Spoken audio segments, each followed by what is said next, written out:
Hello and welcome to Alchemy for the 21st Century, the Rebirth of Resistance. My name's Gary. I'd just like to take a little time to talk with you about current events.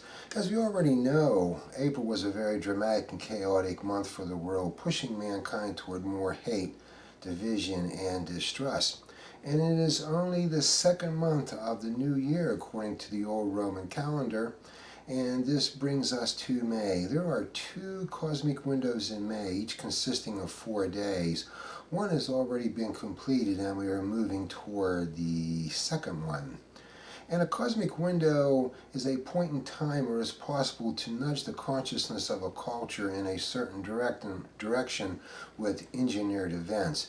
Now there's nothing new about this. This has been going on throughout history. But many people believe that a cosmic window must be a big event, and that's not necessarily true because the scandals of the first window that we've been hearing about for a few weeks now would fit that purpose. So let's hope that the second window is more positive, but it's very hard to be optimistic in a declining loop of time. Now, we've heard a lot of talk from the smart ones about their one-sided views on what causes extremism. This could be explained a different way. There appears to be three realities to human existence. You have physical reality, and that's the laws of nature. I cannot walk through walls, I cannot jump over buildings. I will get old, my health will decline, and we all die. And it is a temporal condition limited by the shell that we exist within.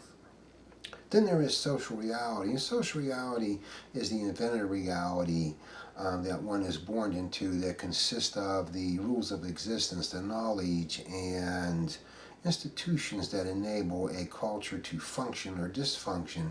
And it too is temporal and limited by the knowledge that it believes in. Then we have the metaphysical reality. And metaphysical reality is the power of the mind that creates imagination, ideas, thoughts, and meaning, purpose, and ideals. It has no limits and is timeless, and it appears its purpose is to evolve the first two. But it also too allows us to overcome the limitations of the first two, which in some ways keeps us sane. An example of this would be the awareness of our demise. We all die.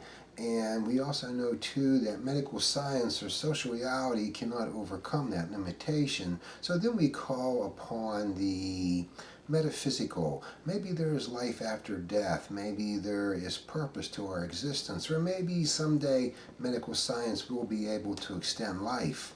And this is relatively normal engagement into the three realities, which provides a sense of stability and hope to the human condition. Problems begin when a person, group, or culture itself begins to favor one of the three realities. And this produces extremism in thought. You will have extremism in religion, science, conservatism, liberalism, politics, or economics. Now, this is not necessarily destructive. Matter of fact, it could actually add some healthy conflict or tension, but it also too can begin the limits which divide a culture.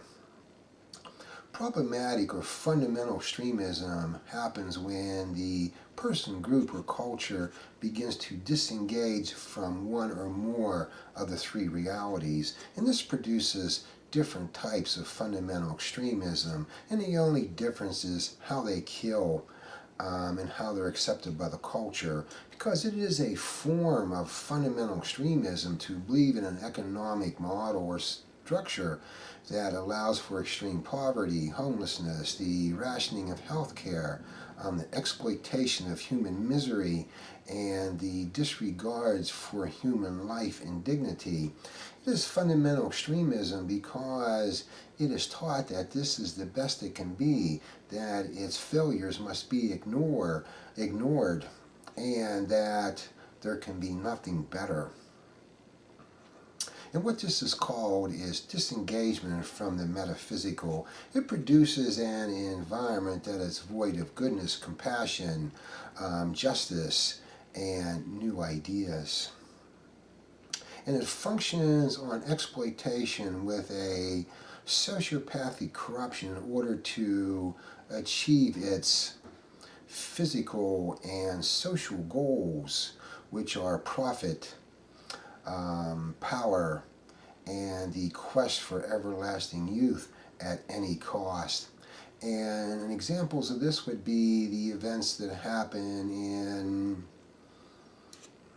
Bangladesh, the austerity in Europe, and the legal lawsuits against the pharmaceutical and medical companies for bad drugs and bad medical devices.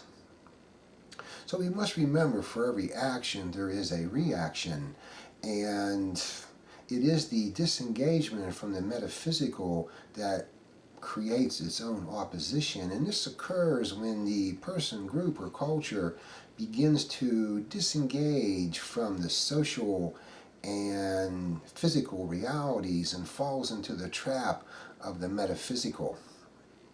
This produces individuals who are dead waiting to die in order to complete a metaphysical goal. For them, life activities and interactions are nothing more than mundane and repetitive motions that support a corrupt structure that needs to be overcome. And it is when the individual or individuals rise above the structure that they fall into the trap, and that trap is called the mindset of misanthropy. And it is this mindset that drives the individuals to complete the horrendous action, even at the cost of their own life, in order to achieve the metaphysical goal. Now, some would describe this as an act of madness, but this is not true, because this does not capture the event. It could be better described as an act of metaphysical vindication, because it is the completion of the act itself that elevates the individual above the others in order to be worthy and righteous enough to claim the metaphysical prize. Some would say this is not heroics in the sense of a spontaneous action of self-sacrifice, but many would view it quite differently, because it is very difficult for the global mindset to understand this action, because it believes in the invincibility of its social reality invention and is in a state of denial to believe that it could be viewed as anything different. And when this occurs, it is considered a threat, and this institutes combative responses, which does nothing more than to perpetuate and support the oppositional mindset. So I hope you can see that each type of fundamental extremism feeds on itself, and there is not one without the other, and it can appear to be in opposition, but this opposition doesn't necessarily have to be true, because it is possible, when recognized, to use them both to push mankind in another direction. I hope you found my interpretation interesting and will continue viewing my videos.